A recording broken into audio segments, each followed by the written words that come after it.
Hey guys, it's Ben. Welcome to another episode of LARPshire. In today's video, I'm going to be talking with Thomas Day about Reckoning LARP, which is a new high-immersion event in the Midwest. Thanks for having me, guys.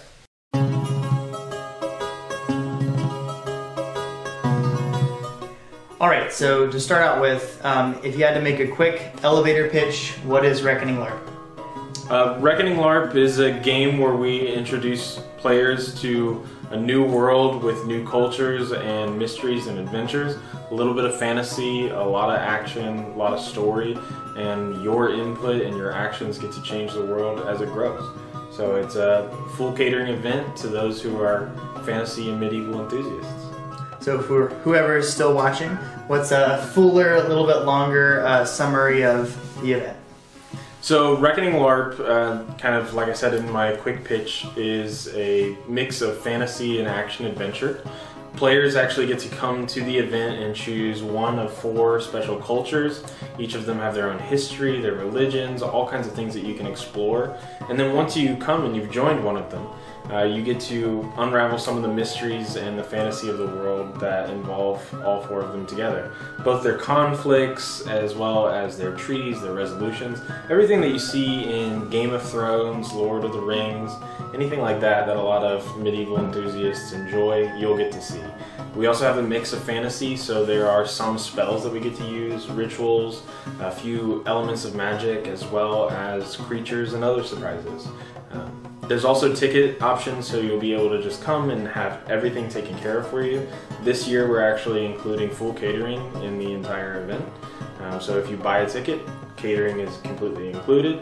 So you get to come, hang out for the weekend, leave the world behind for a time, discover some new mysteries, have everything taken care of, and get lost in this world that myself and my team have created. That's super cool. So if I were just somebody watching this video right now, what would I do to get involved in Reckoning? Well, the easiest and the first step, just go to www.reckoninglarp.com. It's the easiest thing to do. From there you can just purchase a ticket, so that's how you get to the event. But if you want to explore, we have all of the rules on our website. You can look at all the cultures, there's lore on the regions, on the religions, and you'll see a lot of the inspiration pictures too. There's costuming guides. We plan to put up some videos soon so that you can see some more of the mechanics in a visual way, so you can see how we actually use it. But we're also very quick to answer questions, so you can reach out to us Instagram, Facebook, and we have our email listed on the website, and we'll normally get back to you before the end of the day. Alright, so could you explain a little bit about the world of Reckoning within the game? Absolutely. So the first thing and the easiest thing for most people to grasp is we play on a fantasy continent. It works much like the real world continents of the medieval world that we are used to. We call it the March, but the March is just one continent where our game is based. In that space we have 4 cultures who are slowly coming together, and to go into them a little bit, the Rivlins are the culture that is most native to the March. For those that haven't got a chance to check out Reckoning yet, they're kind of somewhere between Robin Hood, sort of woodsman, as well as a little bit of the Witcher universe. You'll see a little bit of inspiration from that, as well as just classic rangers. So you'll see that, and they're actually green clad. It makes them really easy to distinguish from everybody else, and they've been in the March for a really long time. Their next closest neighbor, who has also been in the March, but in the northern areas of it, would be the Vatterkeen. The Vatterkeen are the Viking, Celtic, Scottish, as well as just fantasy barbarian culture. We do those in blue, so again, they're really easy to identify. They've had a relationship with the Rivlins, both good and bad, because they've been raiding with them in the past, but they've also had some trade. But the March is quickly changing. The Hadrian Empire from the south is constantly moving forward and expanding their reach, and they've now reached the March, which has caused conflicts. So for the last 10 years there's been a big clash between the Rivlins and the Hadrians, and all the other cultures in the March have also felt this clash, had to make adjustments to their way of life. Oh, I should also say that the Hadrians are red coded, so they're also easy to identify. Then there's also the Suzak Mar. They are yellow color coded. They are our Eastern style group, so you'll notice that they have some Middle Eastern, Mediterranean, as well as Asian, Indian vibes to them. They have recently had to create an exodus from their continent and make refuge here in the March. So them coming in on the coattails of this conflict that's already been happening between the other cultures has created this hotbed of activity where nobody's really sure who's in control and who's going to rise to the power of the March. So that's just the culture quick brief, as well as some of the most recent history that's going on in the March. That doesn't even begin to cover the magic that exists in the world, some of the creatures that they find, the day-to-day lives of most of these people. Because it is a fantasy world, we love the idea that the night is dark and full of terrors. So there are things that we purposely don't introduce just based off the website. You have to come to the event to see what kind of magic and mysteries await you. But you will get to see at least those cultures, so you can be really familiar with them as you're supposed to be playing one of them. You get to sign up, and as soon as you buy a ticket, you get to join one of them. We invite you to the Discord, we help you with your costuming, and we get you into that group, that culture, the faction, before you even start, so that when you come in, you already have friends, you already have this close-knit network that's involved in the geopolitical game, as well as having a historical background. You don't come in as the new guy trying to figure out what's going on in this ancient world. You come in as part of a group that has power and sway, so you immediately jump into a world that's your world, it's not just ours. Alright, so we've heard some different things about the event and some of the themes that are going on. Could you tell us a little bit about the structure and the rules to the event itself? Yeah, absolutely. So obviously we've already talked about the culture, so that's a big part of the structure. But when you start to talk about the mechanics of the game, there's the 4 cultures that are already in some form of opposition. However, the players have the ability to change that. They can create allies, they can also create enemies. And part of that comes down to the players themselves. And the players have 3 classes to choose from. They have the warrior class, which basically gets to wear all the armor and use any weapons that they want. And they're focused probably mostly on combat, which we can get into combat rules shortly. Then there is the sage. The sage is similarly equipped with some combat. They can use some of the weapons, some of the armor, just not all of them. However, they have access to extremely powerful spells. So that makes them extremely versatile in both role-playing scenarios and combat scenarios. And then we have the artisan. The artisan is actually our non-combatant class, and it has 3 subclasses. So the first one being the bone knitters. The bone knitters are like magically equipped healers. A normal healer would be able to dress your wound, maybe give you some stitches, tell you to lay off your leg for a week. A bone knitter simply has to do the same thing, but spend a little bit of time with you, infusing a little bit of magic, and within a minute they can bring you from the brink of death back to full fighting force. So they're extremely powerful, but they don't get involved in combat. They're more focused on trying to make sure that everyone survives. Then we also have the potion smiths. The potion smiths are very similar, as those who enjoy combat are going to be visiting potion smiths often. They have the ability to make these tinctures that can save you near the brink of death. But the nice thing about those is you don't have to be carted off to a bone knitter to save your life. Somebody can be carrying one of these potions. They're extremely powerful, but they're also extremely expensive for your character. So they have the ability to buy these from the potion smiths, and then a quick second you can save your buddy's life while he's down on the ground. And then lastly, we have the spell scribes. The spell scribes, they don't have the ability to save your life, but what they do have is the ability to create and write new spells to replenish the sages. As I said before, the sages have these very powerful spells that they can use, but as they use them, they begin to run out. And similar to some other role-playing games where you have spell slots or things like that and begin to run out of those, the way that you replenish them is by working with a spell scribe where they can create new spells for you to use throughout the game. So The class system is sometimes intimidating for some people, but we lay it out really well on our website so that you can see it, read them, compare them, and you can see how they work together. And then going off there, talking more about the actual combat rules. The combat rules themselves are pretty simple. If you can count to 5, you can enjoy combat. So as a warrior, we'll use them for example since they're the most combat focused. We have a couple of different armor categories. They start from basic leather or gambeson at 1 point, all the way up to plate or plate adjacent, which is like metal lamellar or something like that for those that are familiar with medieval armor. Those are 4 points. And then your max armor points at any time is 5 on any part of your body. So you can go up, down, they stack on top of each other, but the most you'll ever have is 5. So it makes it super easy to keep track of how many armor points you have. And then the weapons are just as simple. Small weapons like a one-handed dagger or one-handed sword, 1 point because it's one hand.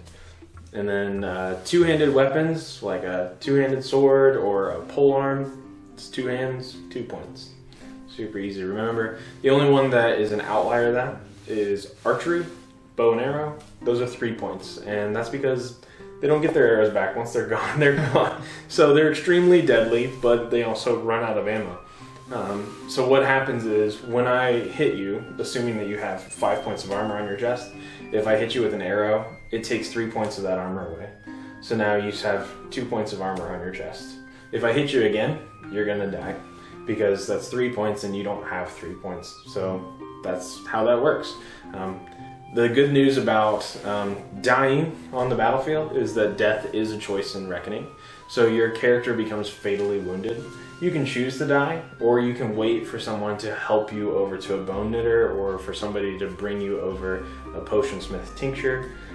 We find that it's great if you're willing to let your character die, but people get very invested in their costume and their character. And they're not just ready to let go of that character just because somebody got a lucky shot in. So you don't have to worry about investing all this into a character and pouring over all of your roleplay and putting your heart and soul into something just to lose it because you tripped on the battlefield and somebody killed you.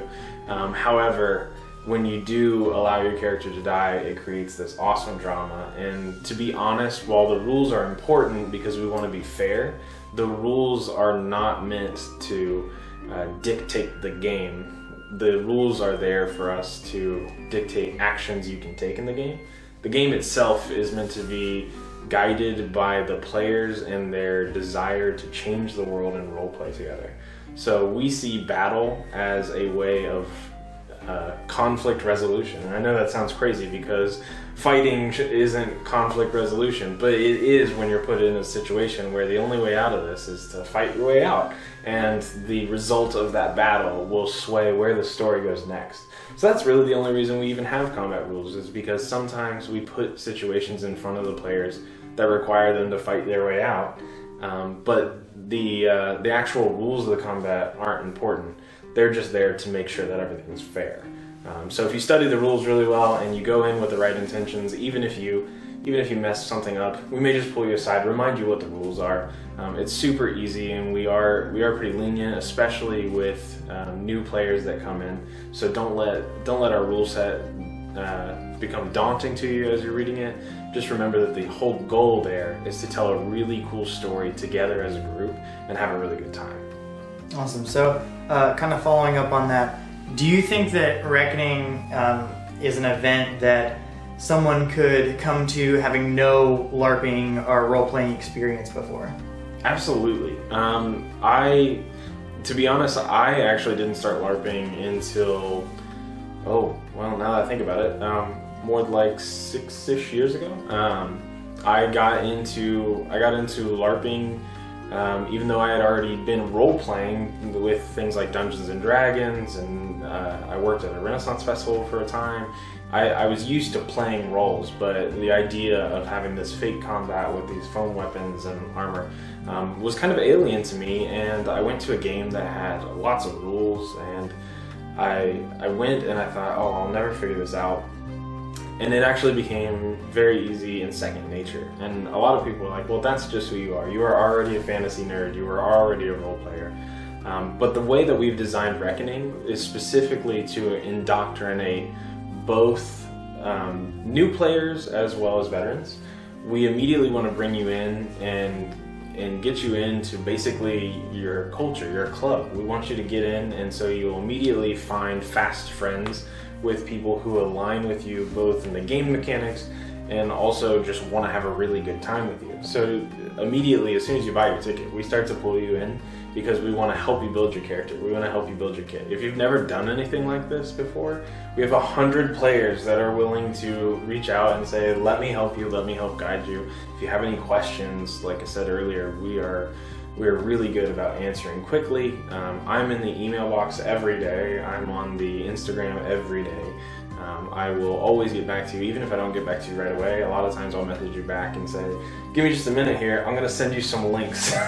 Because somebody will say, where do I get this piece of armor? What do I do if this happens?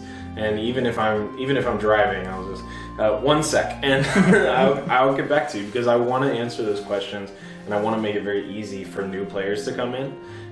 So one, we'll always help you. We'll hold your hand as much as we need to until the game starts.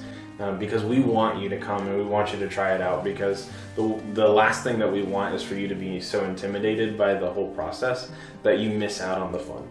And then once we get you there, we've already built a support system for you.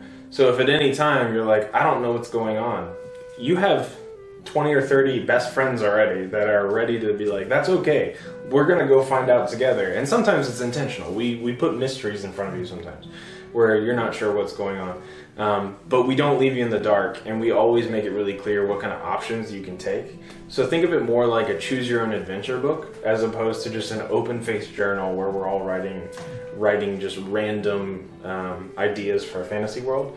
Instead, we put what we call plot, or we put scenarios in front of you, and then we give you options of how you want to react. And when you take those options, it further progresses the story along. So you'll never actually be lost. You'll never be in a situation where you have no idea what your options are or what you can do.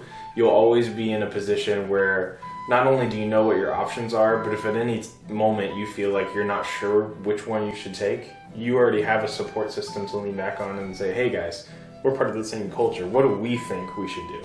And so even if you don't want to be the hero of the story, you'll never be left out of the action. So for people who are watching who may already be familiar with the LARP community or other events, what do you think sets Reckoning apart or is similar to other events? So I think that a lot of events are one-laned in the fact that they provide something really well. And Reckoning is aiming to provide several things really well. So some LARPs provide you that combat and that conflict that people like. They like to go in, find conflict, and then find resolutions, which we definitely want to do that.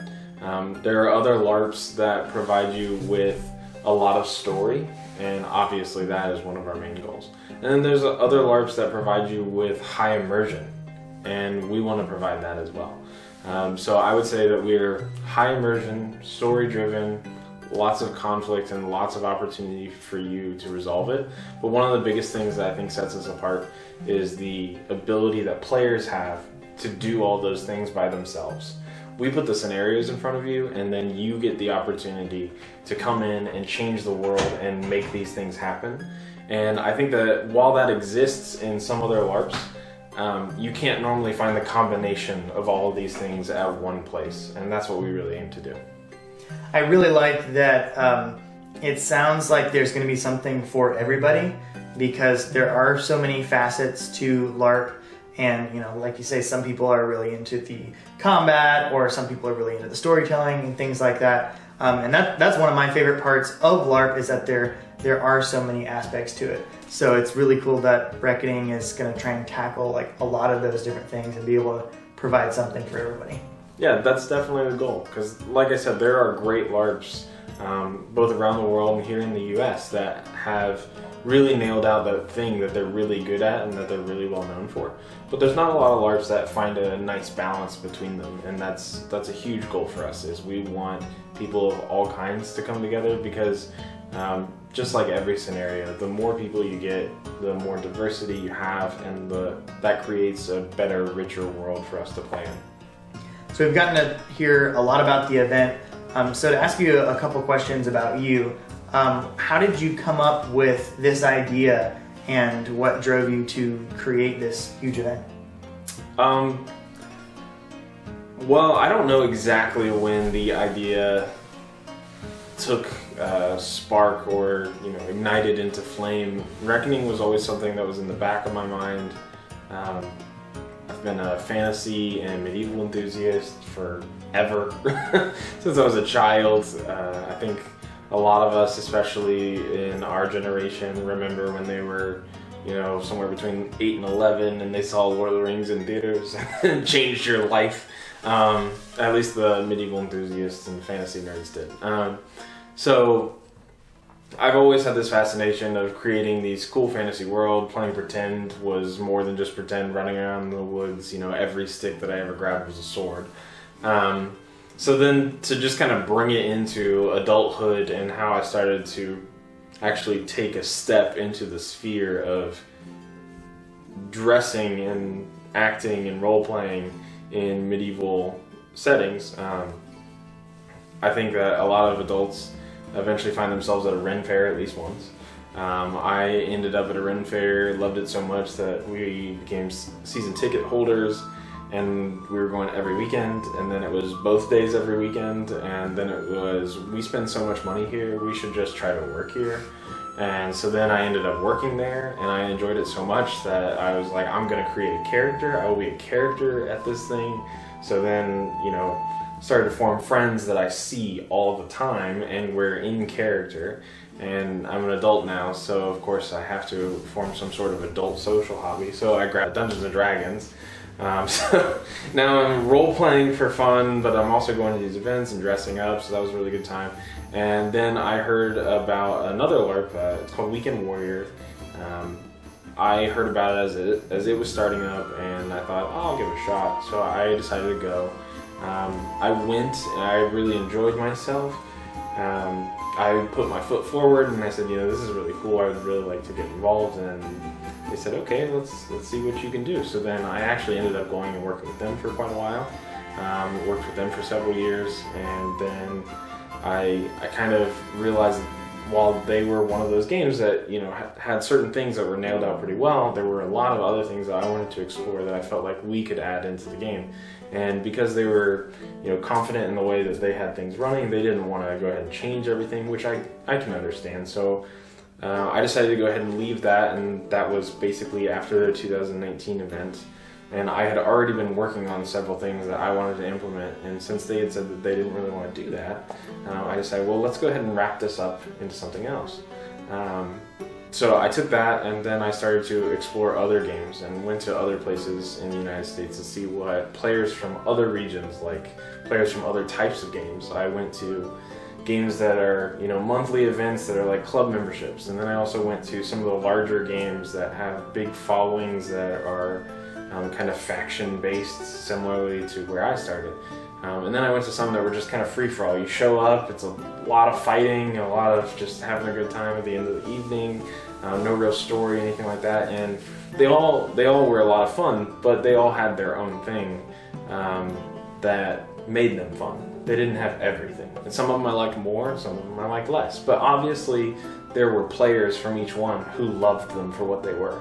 And there always will be. I don't expect that Reckoning is going to be the end-all be-all and everyone's going to leave their game and come to this game, because that's just ludicrous to think.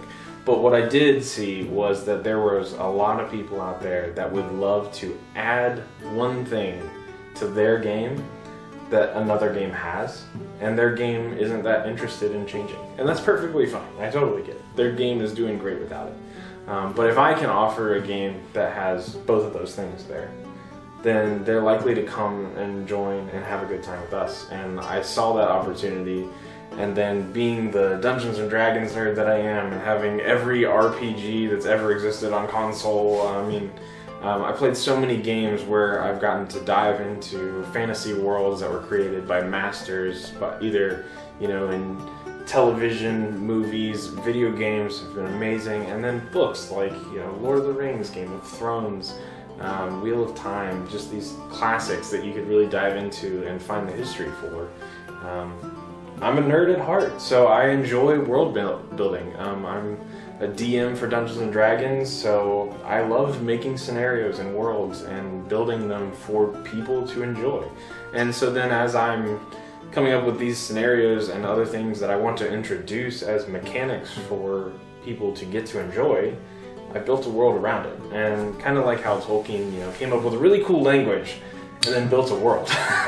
I'm no Tolkien, but what I did find was that I found things that I think that I would enjoy doing, and I built the game to foster it. And I once heard another game runner from Europe say, we build the games that we wish we could play. And that's how I ended up coming into Reckoning. Was there were so many things that I really wanted to do, even if it's not something that I want to do all the time. Like, I'm not going to pretend like I'm that great at combat, but I do enjoy it. But I love roleplay, and I love combat resolution and conflict, and, you know, I like the drama, and then I also like just escaping into this high-immersion world. And when I get to create a game that gets to do all these really cool things that make me really excited, then I want to share it with everybody. So even though I have to run everything and I got to be behind the scenes making sure that all the pieces are greased and working, it really gives me a sense of satisfaction to see other people jumping in and enjoying the world. So I think that's really where Reckoning came from. It was a combination of all the things that I grew up loving and all the things that I was really passionate about, and then realizing that there was a bunch of things that I still wanted to do, and I had them all come together and created this. So you've done a ton of work on all of this, but I'm sure you haven't done it all alone. So what does it look like assembling people around you to help you put this event on? Yeah, absolutely. I couldn't have even come close to doing this by myself. There's no way. And I mean, most of it comes from just the grace of volunteers. But I also have these wonderful friends who, when I told them that I was interested in creating this project and I wanted to do this thing, so many of them jumped behind me, and they, you know, were all in. What can I do? You know, how deep can I go? What do you need off of your plate that I can take care of? And then obviously there were people that reached out to me that I had never met before, that just caught whisper and heard of it before I had ever made any public announcement, that said, hey, I heard that you're working on this project. I heard from a friend of a friend who you're close to, and here's some of the things that I can do. These are things that I would love for you to know about, or things that I think that you should look into, and if you're interested, I'd be willing to help. And so then I started making more and more contacts. It helped that I had a lot of contacts from some of the other things that I did, and that I had these amazing friends that were also interested in LARP and medieval reenactment. I've got friends that are all over the Ren Fair circuits. I've got friends that are in the Armored Combat League, HEMA, SEA, historical reenactment, and then I have friends from different countries that have their hands in other LARPs and other styles from all around the world. So to say that I'm uniquely qualified only extends as far as to say that I have the diversity of the support network. It's not so much me, it's the people that I know that are supporting me. So like I said, some of them are new. I got to know them because of Reckoning, and now they've become some of my best friends. But then some of them were already great friends of mine that we've grown even closer because we continue to work on this project together, and we get to build a world together. And if there's anything that I've come to realize, it's that every time we add to it, even if it's not me adding to it, it's one of my friends, we've created small treasures in the world for each of us to get to share. So every time we work together, it's a blessing and a gift, because that's what we're doing. Is whether it's the players who are in the world that are interacting with it and adding to the world, or it's the staff who are adding to the world, we're really gifting that to each other. We're adding something into the world so that other people get to experience it. And I'm really glad that I got to find members of our staff that see it that same way. So looking down the road in years to come, what's like the dream goal for what Reckoning could be? Oh man, we have so many goals. Some of them are just like the stories we want to tell, because, you know, there's like classic stories, the sequels, you know, the things that we want to, you know, which chapter, which story arc. So there's huge goals in that department. But as far as like, you know, what do we want to see? We want to see a really large community with them creating things of their own in the world that we didn't actually start.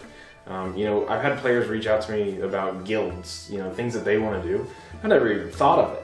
And for that kind of life to come into that game, that makes it feel more real. And I know that, like, maybe I provided some oversight, but the rest were people collaborating together to create new things. That's huge for me. And then on top of that, I want it to be something that people feel that when they invest into it, it continues to grow. So I think if we were talking about, you know, what kind of logistic growth we would talk about in the future, I would love to see us move from the spring event that we have now to go towards a spring and a fall in the future. And as we continue to grow, we'll probably do a spring, a fall, and a summer. Maybe the summer would be even a little bit longer, you know, looking at something instead of 3 days, we're doing 4 or 5. And then maybe even doing something like a holiday, just like weekend camping, a little more casual in the winter, just so that we can get friends together, or at least the local people who are nearby. The problem with that is really the fact that even though we're just now starting out, we have players from all over the country, and in reality all over the continent. We have players that are coming from Florida, New York, Texas, California. Had a couple people reach out to us from Alaska, Alberta, Canada, Quebec. I think a couple people are coming in from overseas. There was a group from Brazil that asked if they could come as a group, and, you know, if we could connect them so that they could have some friends while they were here. And, you know, it's really just blown my mind, the response that we've gotten about how many people want to come and join this. And obviously we don't want to grow so quickly that we begin to exclude people, because like I said, the whole idea is that we can continue to create together. So as far as what our growth will look like in the future, I don't want to put any firm guarantees, but the goal is that we will continue to grow, and as we grow, we can continue to invite more people into our staff. We can continue to create more opportunities for us to write and experience together, and then we'll begin to explore the idea of multiple events too. So we've gotten to talk about a ton of things. I know I am convinced, as you know, I'll be in attendance for the first event, along with most of the people on the LARPshire team. So for the last little bit, if you could just give a short, one last pitch to our viewers on why they should come to the event. Okay, so if you like fantasy, if you enjoy the idea of LARP, if you've ever been to a Ren Fair, if you love watching Lord of the Rings or Game of Thrones, if any of that has ever excited you and you thought, man, I wish that I could do that, sign up, grab a ticket, we will get you in the door, we will hook you up with a community that is so welcoming that you'll immediately feel like family, and you'll feel like you want to fight to protect and save your world in this epic adventure that we all write together. And I really hope to see you guys at our spring event. Well, there you have it, guys. So thanks so much for being willing to sit down and talk about it. And absolutely. hopefully this will help some more people see it and spread the word. So you guys, if you like this video, as always, like and subscribe. And please do go check out the Reckoning website. And I'd love to see you there.